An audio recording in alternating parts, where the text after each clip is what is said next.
Back on.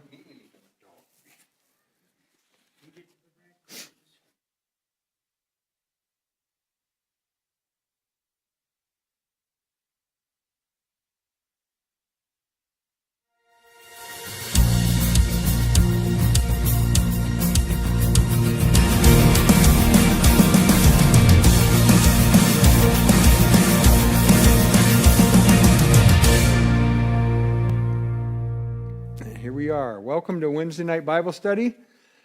Great time of prayer. I'm so glad everybody is here. I'm glad you guys are joining us online. We've been studying the Book of Colossians. The Book of Colossians is a letter that Paul wrote when he was in prison the first time in early 60s AD. Then he was let out for a couple of years and he went back to prison in the later 60s. He died somewhere around 68 AD, which most people think Paul was beheaded. Peter died around the same time. He was hung upside down. Anybody want to answer a pop quiz and say why wouldn't Paul have been crucified like Peter? Any ideas? He was a Roman citizen, and Roman citizens were not to be crucified, so probably beheaded, although we don't really have that solid answer. But this letter that he wrote to the church of Colossae, he wrote when he was in prison the first time. Then he was let out for a couple of years and then put back in. And all through here, a lot of people teach that he was under house arrest, but it really, the more you study it and the more you look at the background, it really wasn't a house. It was a place where people could come and go. But he was under guard, and there were other prisoners there under guard, so it was probably a place where visitors could move in and out, and you could be taken care of and brought gifts. But he wasn't free to go. Even in this last chapter, it talks about his chains that he had on. And the last verse talks about chains, imprisonment. So it wasn't easy for him. You know, sometimes we think about house arrest. Well, that ain't bad. You just got to stay home. Well, it wasn't like that. It wasn't that easy. And so he's given this church at Colossae, he's given them instruction because they were getting led astray by different teachings. And I was thinking, even while we were praying, Samantha was talking about the kids' camp out in here, and where the kids came and they had fun, and we did teach them a lesson. And one of the stories I taught to the kids that night, as Samantha would feed them, and they would come in to listen to a lesson, was about my dogs. And some of you have heard, when Linda and I first got married, we didn't have children for 12 years, so we had dogs. We had 5 at once, believe it or not. Linda said that was too many, but the 3 we had before I got my grandfather's dogs when he died was, there was a black shepherd I found living in a couch behind a train station that was almost dead when I found him. He couldn't even run away from me. That's how weak he was. And I took him to the vet and paid $300 to get him wormed and defleed and ticked. And he had rickets, so he had to have vitamins to get his bones back up to... He had really long legs and a really little body. He looked almost like a clown, and he couldn't hardly walk. And then I found another dog. I called him Pepper because he was black. And I found another dog. I called her Collar because she had a black ring, and she was living under a covert, but she was healthy. The guy living there said she's just a stray, and she's probably going to freeze to death this winter. But I took her, got her McDonald's, and took her to the vet, paid another $300. And when you're a young couple, when I come home and told Linda I spent $300 on this dog, she says, "What are you thinking?" Well, then she almost hit a dog, a white one, who was fat. In fact, we ended up calling him Fat Max. He was living out behind Scotty's restaurant at Belsey and Lapeer Road, and he was eating all the leftover burgers and everything they put in the dumpster. That dog would eat it. So he was a wide dog, and she almost hit him. She got stopped, and she couldn't see the dog. Well, he come around to her door. She opened the door and said, "What do you think?" And he hopped in. So she drove around the neighborhood trying to figure out whose dog it was. So she brought a dog home. Well, when she did that, I wasn't in trouble anymore. All right. But the reason I'm telling you that story is, the reason Paul's writing this letter is for the same reason. Collar was healthy. Pepper was not healthy. Fat Max was healthy for the most part. We had a fenced-in yard that was safe for them to live in.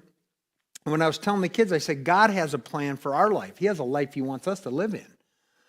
But Satan keeps saying it's more fun out there. It's more fun to go do what I'm tempting you to do. If you do this, you'll be happy. It's a lie, by the way. It'll be short-term at best. Real joy comes from knowing Jesus Christ and living in the life that he has for us. Well, the dogs didn't live in the life we had for them. Even though we had a fenced-in yard, we had a swimming pool we bought for them, we had beds, we had chew toys, we had everything that they would need. In fact, I told the kids, don't tell Linda, but when she wasn't home, I let them sleep on our bed, all right? She wouldn't do it when she was there. They had their own bed. But the fact is, Collar kept jumping the fence and running away. And I would chase her and bring her back and chase her. Sometimes I would yell her name while she was jumping the fence, and she would just look at me and jump and take off anyway. Have you ever done that to God? He's yelling your name while you're about to go do what you know you're not supposed to do, and you do it anyway. Well, one time, she's gone for a few days. She would come back and get food. Fat Max tried to run away. Here's another lesson. Fat Max couldn't climb the fence to save his life. He'd fall over on his back and just, I've fallen and I can't get up. But he figured out he could bulldoze the gate. And Collar would go out there and bark and wait, and he would get out and they'd run away with her. Bad friends will do that to you. And I told the kids, if you got friends that's trying to get you to do something you're not supposed to do, get away from them. Find some new friends. Jesus says if it's better to go into eternity with one hand gone, go through life without a hand or an eye, than it is to go into hell with your hand and your eye. So if you got somebody's tempting you to do something wrong or a situation, get rid of that situation. So one day Collar comes back, but I got to tell you, when they would run away, Pepper would come up on the front porch and scratch and lean against the door. He didn't want anything to do with that gate. You know why he didn't want anything to do with that gate? He already been out there. He already lived that life. He didn't want to go back. He said, this is so much better. This is so much better than that. You guys are nuts. You guys are crazy. What do you want to be out there for? We got everything we need. The master loves us right here. Well, Collar came home one day and someone had shot her. I don't know if she was in their garbage or in the garage. I don't know what happened, but someone shot her. I took her to the vet. She died. Can you imagine how that went over in the story with all the little kids? They just looked at me like, did you just tell us that the dog died? Well, the dog did die. But it wasn't my plan. My plan was that she would live a long and happy life inside the life that we had for her. And God has a life for us. But Satan is saying it's better out here. It's better out here. But the wages of sin is death. And Paul is writing this letter to say, you guys, don't get distracted. Don't start chasing after all this mystical stuff. Just stay focused on Jesus and who he is. Keep the master so close. Why did Pepper go lean against the door? Because he wanted to be right next to his master. He didn't want to run away. So Paul is telling them, stay right close to Jesus. So we're in chapter 4. And he's going to start chapter 4, actually ending up chapter 3. The first verse says, Masters, grant to your slaves justice, fairness, knowing that you also have a master in heaven. So he's actually finishing chapter 3 there, talking about how to deal with people. Remember, we talked about husbands and wives and children and how to our relationship with people. The first part of chapter 3 was our relationship with God, last half a relationship with people, and he ends up in chapter 4, verse 1. Remember, all these chapter divisions weren't here when it was written. These got added in the 1200s, okay? So he says, Masters, grant to your slaves justice, fairness, knowing that you also have a master in heaven. He's not, and I'm going to say it again, he's not condoning slavery. He's just saying, listen, you live in first century Rome. There is slavery. There are masters. So I'm going to teach you how to live a Christian life in the middle of the world that we live in right now. And so in the middle of whatever was happening, and someone said, why wouldn't he just say it's wrong, you need to let your slaves go? What do you think Rome would have thought of that? What do you think the rest of the known world would have thought if Paul was going around on a social justice mission trying to get people to let their slaves go? They'd have been mad. He would have never got the gospel message out there. So he's not condoning slavery. He's not saying it's right, but he's saying this is where we live, this is where we are. Now let's be Christians in the middle of this mess that we're in. Okay? So his goal wasn't to be a social justice warrior. His goal was to be a preacher of the gospel of Jesus Christ. And he did. And you want to know, and I've shared this already, but slavery has been gotten rid of all through history because of Christians and Christian beliefs. Wilberforce, what was his first name? William Wilberforce. In England, driving force to get rid of slavery in England, which transferred over to America. And it was Christian beliefs that got rid of that. But if they would have started out saying, we need to get rid of slavery, then we'll teach you about Christianity, it would have just been a political fight. So Paul wasn't about having a political fight. He wasn't about just upsetting Rome. He wanted to teach people who Jesus was and get them saved. And if we can teach people who Jesus is, and they're looking at our life, and then their life starts to change, we won't have to have laws that get rid of sin in America. If everybody starts following Jesus, the laws are mute, right? Nobody's going to be stealing. Nobody's going to be killing. Nobody's going to be having abortions. Nobody's going to be all the things that we're trying to get laws to take care of. A life following Jesus takes care of that. So he says, treat your slaves fairly. Employers, treat your employees fairly. Moms and dads, treat your kids with justice. I mean, we all have relationships of all kinds, don't we? So he's saying in these relationships that you have, do it with the love of God, period. So it fits us no matter where we are. Number 2, devote yourselves to prayer, keeping alert in it in an attitude of thanksgiving. So he says, devote yourselves to prayer. What did Jesus, when the disciples came, they said, Jesus, teach us how to pray. Remember when they came that and he taught them what we call the Lord's Prayer. Should be called the disciples' prayer, but we call it the Lord's Prayer. Why would they come and say, teach us how to pray if prayer was natural? If prayer is natural and prayer is easy, they would have come and said, man, we love prayer. But they didn't. They come and said, will you teach us how to pray? We're struggling with that. And we struggle with that today. Prayer is not a natural thing. When you first start praying, in fact, even when Satan still tries to get me busy, prayer is not a natural thing. You have to say, I'm stopping, I'm praying all day, I got my time, I'm going to pray. We have to do it on purpose. We have to pray on purpose. It's not just a thing that just happens. Breathing is natural. Prayer is not natural. We have to say, I'm going to pray. I want my relationship with Jesus to be stronger and stronger and stronger all the time. So it's not natural unless we're in trouble. If we're in trouble, it's natural. If you're in a foxhole and people are shooting at you, or you're in intensive care, or you just fell off a cliff and you're falling, prayer is very natural at that point, all right? But it needs to be a part of our life all the time. It needs to be a routine. It needs to become natural to us, that Jesus is the first one we go to, not the last one. We've heard the last resort. It shouldn't be the last resort. We should be talking to him first, above everybody else. Remember in the Garden of Gethsemane when Jesus went in to pray, he took Peter, James, and John a little farther and said, will you stay here and pray with me? And he went a little farther. And he was in agony just praying, saying, God, if there's any other way to get this done, I can see where this is headed. I don't want to have to go through this, but nevertheless, your will. And he'd go back to his disciples and they're sound asleep. He said, wake up. You guys got to pray. Your spirit is willing. You want to do what's right. You want to follow God, but your flesh is weak. So you need to be praying. What's that teach us? We need to be praying. We're weak. Our spirit is willing, but if I could just get my mouth and my attitude to follow suit, boy, that would be great, wouldn't it?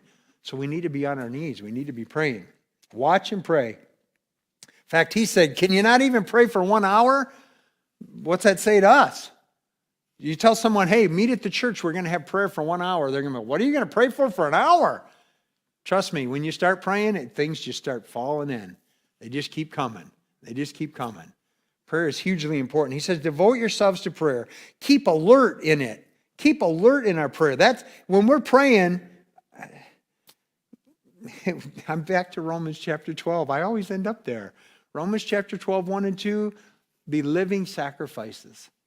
And in verse 2 it says, our minds don't conform to the world, but be transformed by the renewing of your mind. Then you'll be able to know God's will, God's good, pleasing, and perfect will. How many of us want to know God's will? We all do. We need to be on our knees. We need to be praying. We need to be reading his word. It says, pray at the same time for us as well. So he asked them, pray for me, that God will open a door for the word, so that we may speak forth the mysteries of Christ, for which I have also been in prison. He's in jail. He's in prison. By the end of this chapter, we're going to learn he's got chains on. And he says, pray that the doors will open so I can speak. He doesn't say, pray that I get out of jail. How many would we have been? We'd have been saying, pray I get out of jail. He didn't say that. He said, pray that the doors are opened so that I can share the truth of God's word. Verse 4, it says, that I may make it clear in the way that I ought to speak. He said, pray that I can say it the right way. Pray that it comes out right. Pray that people understand what the truth is. So he's talking to them about prayer. Then the last part of this, the next few verses, he's going to talk about how they should be living. And he tells them, conduct yourself with wisdom towards outsiders. And that's non-believers, that word outsiders. It says, making the most of every opportunity. Time is short. Time is short. We don't have a whole lot of time left. So when it says make the most of every opportunity, when we run into people that aren't saved, we ought to be thinking in our mind, what can I say to get a conversation started? How can I share with this person? What kind of statement can I say? I've got to watch what I'm saying because I know I'm online, but I ran into a guy today, and we're sitting there talking, and I was working on a fork truck, had one of my guys working there. First time I ever worked on equipment for this guy. And he was working on a snowmobile, so we got to talking about snowmobiles, and the next thing you know, we're talking about planting a church. And by the time we left, he said, here, I want you to do this and this and this. I said, well, just wait till I'm all done. He goes, no, I know you're an honest guy. Just a 10-minute conversation. How did I get God in a church, and how do you get that in a conversation? On purpose. Our speech should be just riddled with it, okay? And I think I shared this a little bit on Sunday, but if we're devoted and a disciple of God's word and Him, that's what's going to come out of us. If it's politics are going to come out of us. If it's football is going to come out of us. Does that make sense? So we need to be devoted to getting that out. When we're dealing with outsiders, we need to make the most of every opportunity, is what Paul says. And in verse 6, it says, let your speech always be with grace, as though seasoned with salt. Facebook's on my mind right now. How many times have you saw a post on Facebook that was not seasoned with salt, and it was not grace? It was, this is my opinion, and it's right, and it may be right. But I don't care if it's right. In fact, if we come across that way, nobody else is going to care if you're right either. That's what Paul's saying. He said, even if you think you are right, your speech needs to always be with grace, seasoned with salt, so that you will know how you should respond to each person. Even if, you know what? Scripture, and I didn't look it up, a soft answer turns away wrath, right? The way we respond is huge. You can be right and not have to be right. Does that make sense? You can just chew someone up and spit them out because they're wrong and they would deserve it. But is that what God would want us to do? So Paul says, may your speech always be seasoned, so that we will know how to respond to each person. Then in verse 7, he goes on and starts talking about the people that have been helping him and helping spread the word and going back and forth with letters and bringing him his needs that he needs. I ended up in 2 Timothy because he wrote 2 Timothy to Timothy when he was in prison after he was out for a couple of years and back in, never got out again. And he was asking him, bring my coat. It's getting cold out. Bring my coat to me. We live in America where we got 3 coats. They didn't have 3 coats back then. He actually said, I left my coat in this city. Please go there, get my coat, bring it to me, and make sure you come before winter, okay? So he starts talking about these people that have been helping him. He says, as to all my affairs, Tychicus, our beloved brother and faithful servant and fellow bondservant in the Lord, will bring you information. So he's sending this letter with Tychicus. He's sending Philemon, Ephesus. Those 3 letters went with him.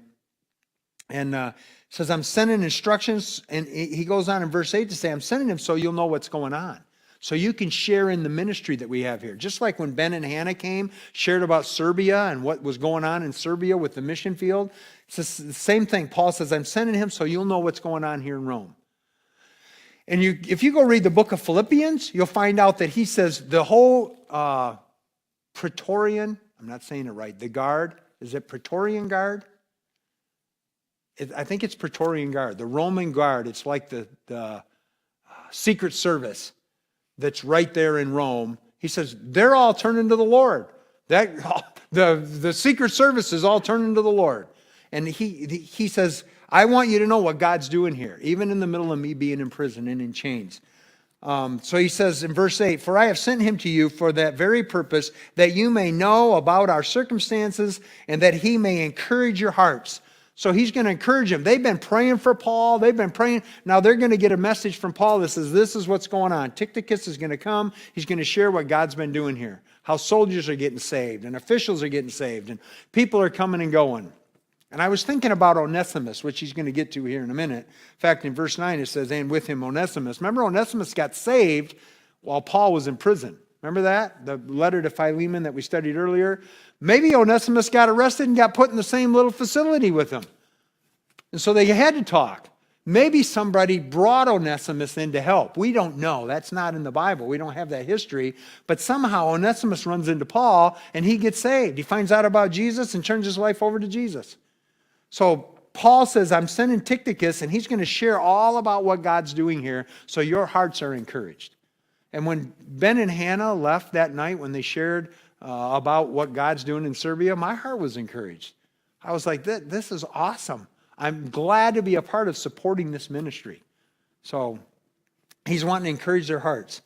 In verse 9 it says, "And with him is coming Onesimus, our faithful and beloved brother, who is one of your number. They will inform you all about the whole situation here." Remember Onesimus, Philemon's slave that ran away? And now he probably had to share with Paul, "I ran away from a guy named Philemon." "Oh, really? I know him." "You do?" "Yeah, I do." I don't know how the conversation went, but Onesimus was headed back, and he gives him a glowing here. He says he is our faithful and beloved brother who is one of our number. So he's telling them, this guy ran away, and you probably heard some bad things about him, but he's one of us. And I'm sending him back, and he's got my endorsement. Have you ever had to do that for somebody? Have you ever wanted to do that for somebody? Do you know that Barnabas did that for Paul? The guy writing this letter, Paul, he was, the early church wanted nothing to do with him because he used to kill the Christians. And so when he first started saying, "I've been saved," they're like, "Right, sure you have." You heard this story. I read this in the book called Jesus Freaks. It's all about martyrs who have died for Jesus. And this soldier busted into this church home in China. And he said, "All right, if you're really a Christian, stay. If you're not, you better get out of here right now." And several got up and scrambled and took off. And he turned around and shut the door and he said, "Okay, I just want to get the fakes out of here. Come on, let's sit down and get this Bible study started." Huh. Man, he says he's one of us. Barnabas stuck up for Saul because they didn't believe he was who he's supposed to be. They thought he was lying. Barnabas said he has been saved. He is one of us. So Paul is now doing the same thing for Onesimus. He's sticking up for him. It says they're going to inform you about everything that's going on here. Then in verse 10 he says, "Aristarchus, my fellow prisoner." So this guy is in prison with him for preaching the gospel, probably. As we read on, you'll find out. "He sends you his greetings, and also Barnabas, Barnabas' cousin, Mark." Some versions say nephew Mark. Doesn't matter. The word for family is pretty much the same, and it doesn't change the message at all. Sometimes when you're reading the genealogies in the Bible, they'll skip over a guy and call a grandson a son. It's because there's not a different word for that, okay? But he says he's a fellow prisoner, and then he starts talking about Barnabas' cousin Mark. It's John Mark. Remember John Mark that went with Paul and Barnabas on the very first missionary journey? And they got halfway, they left Crete, and they got to the mainland. They started going, and John Mark said, "I'm going home. This is too hard. I'm afraid." You don't just get insulted in that day. You could get killed. You could lose your head, which Paul eventually did. So he chickened out and went back home. And Paul didn't forgive him for that. And the next time they got ready to go on the second missionary journey, you read this in the book of Acts, Barnabas said, "I want to take John Mark with us again." Paul said, "He ain't coming." He chickened out. He wouldn't stay. He ain't coming. We're not taking him. And they got in a big dispute over it. Barnabas said, "Okay, then I'm taking him and I'm going this way." And Paul said, "Then I'm going to take Barnabas and I'm going that way." And they split up. Now we got two people out on missionary journeys. It looks like a bad thing. God's going, "Yeah, now I got two people going. Now I got two groups going." So sometimes God's ways is kind of funny. But now here we are years later, and Paul is saying, Mark's coming too. This guy that I wanted nothing to do with, he is my faithful companion. He's been helping me. He's a great guy. Barnabas was probably going, I tried to tell you that way back then. Obviously, Barnabas gave him another chance. He grew in the Lord. Now Paul's given him another chance, and Paul sees the fruit that's coming from this John Mark. John Mark's actually the one that wrote the book of Mark. Did you know that? When you read the book of Mark, he's the one that wrote it. He was not a disciple of Jesus, but Peter was. And so most scholars think that John Mark wrote it down as Peter told him what to write. So it's probably Peter's words that John Mark wrote down, okay? So he says, John Mark, about whom you've received instructions, if he comes to you, welcome him. What was the instructions they received? Anybody know? It doesn't tell us. We don't have a sure answer. What kind of instructions would they have received about this Mark that now he says, if he comes to you, welcome him? You think maybe Paul said something he regretted saying? I don't know that. Maybe not. Have you ever said something about somebody and you wish you hadn't said it and you have to go back and say, I was wrong, I shouldn't have said that? He's actually a good guy. I made him look bad. I don't know that that's what happened, but it's a great lesson in there anyway. In verse 11 it says, also Jesus, who's called Justice. Remember, the name Jesus was very popular back then. Is it Spanish? It's Jesus. Is Jesus. I heard a story of a guy when I was studying this. It was Christmas Eve, and he had to arrest Jesus for disorderly conduct. And he said, I was writing out my report, said I arrested Jesus on Christmas Eve, and I thought, I don't know, that don't sound right. All right. So it was a popular name back then, but Paul wants us to know this is several years, 30 years after Jesus died on the cross, rose from the grave, and ascended into heaven. This is not the Jesus we might be thinking of. It's Jesus who's called Justice. And it says, these are the only fellow workers for the kingdom of God who are from the circumcision. What's he telling us right there? They're Jewish. Exactly. He said, these guys, these three I just told you about, these are Jewish people. They're from the circumcision. They're the only three that are here from the circumcision helping me. He's going to go on to tell us a whole lot more that are there helping him, but these are Jewish. It says, they have proved to me to be an encouragement to me. So he's thankful for them.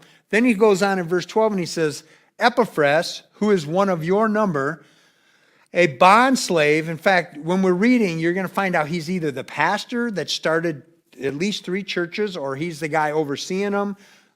In verse 17, we learn about a guy named Archippus, who also could be the pastor. And we're not positive who's the pastor of Colossae, but Epaphras probably is who it is. But it says, Epaphras, who is one of your number, a bond slave of Jesus Christ, sends you his greetings, which if he's the pastor probably wouldn't be like that. But he obviously has been there. If not, he's like a district superintendent or a traveling pastor that goes from church to church.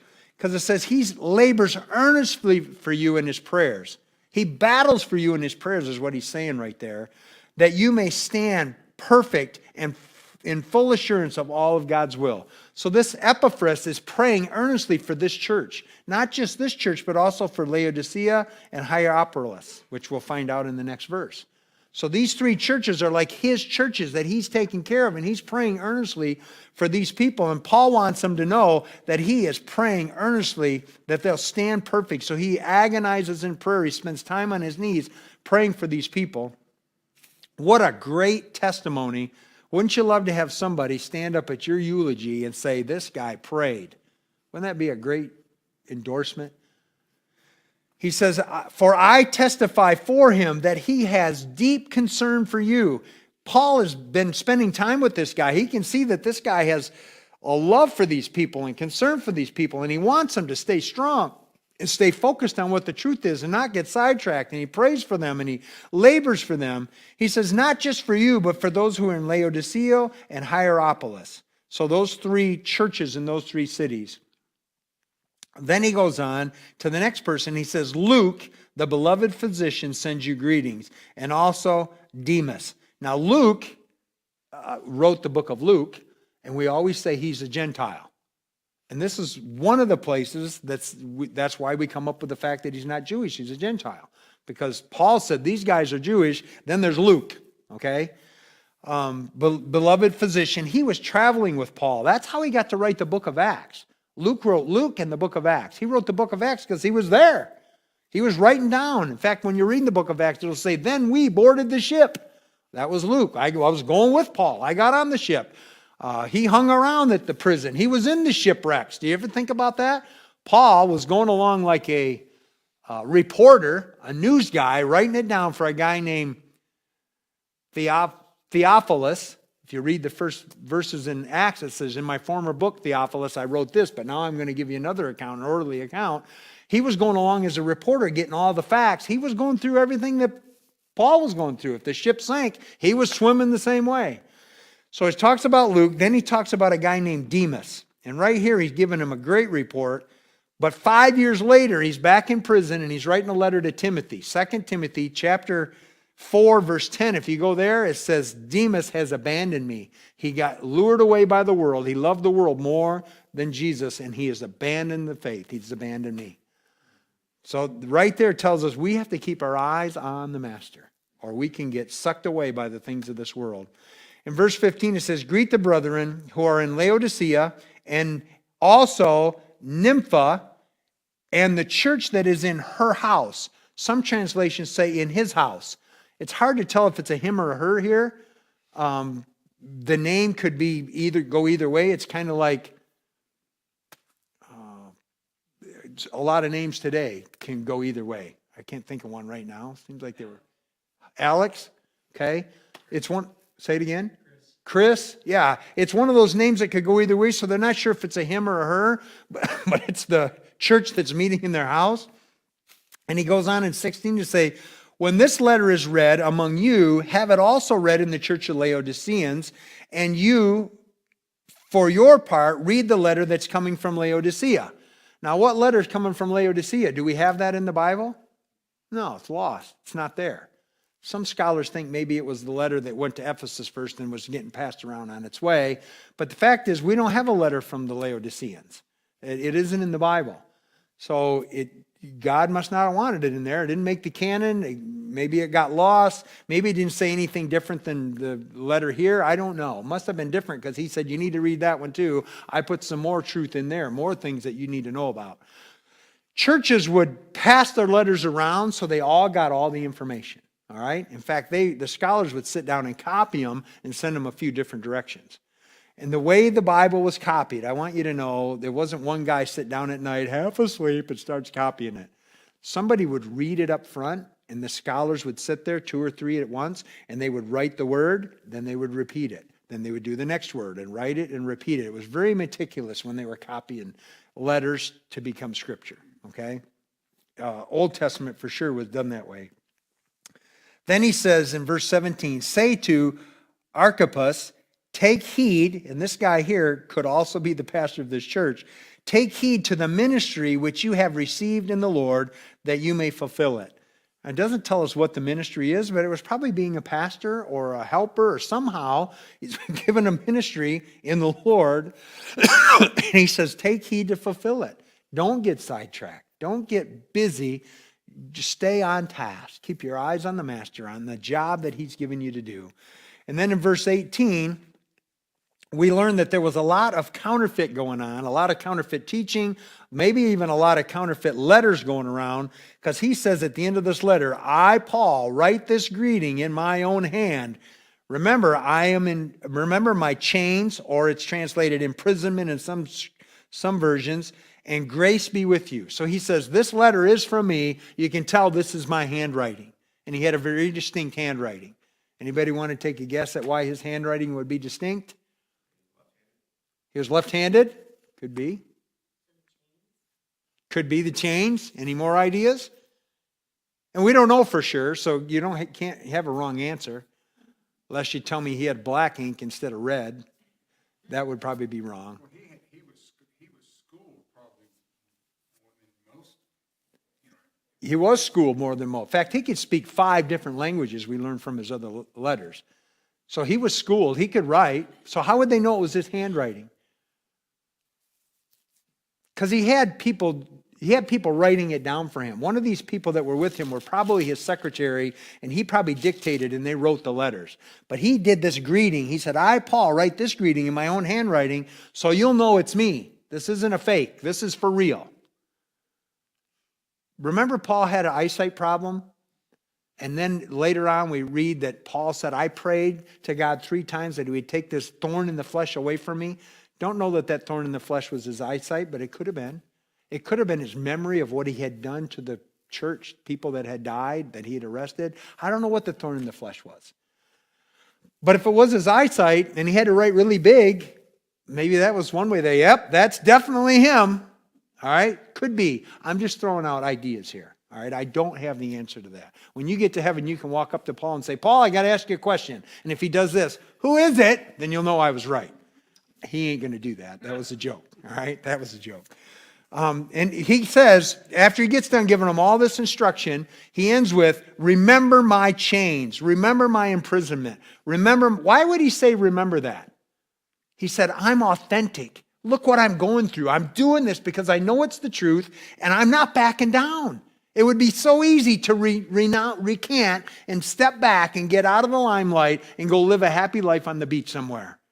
But he said, I'm not. I'm in prison because I know this is right. So remember my chains. This is right. Pay attention. He's given what he just said credibility. And then he says, grace be with you. And he closes his letter to the church of Colossae, which is the book of Colossians that we have in the Bible. And I just ran out of things to say because Paul just ran out of things to say. Anybody got any questions?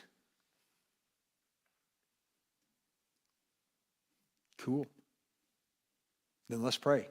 Jesus, we love you. We thank you for your word to us. We thank you for preserving your word through all these thousands of years so that we have it, so we will know the truth, and the truth will just free us day after day after day.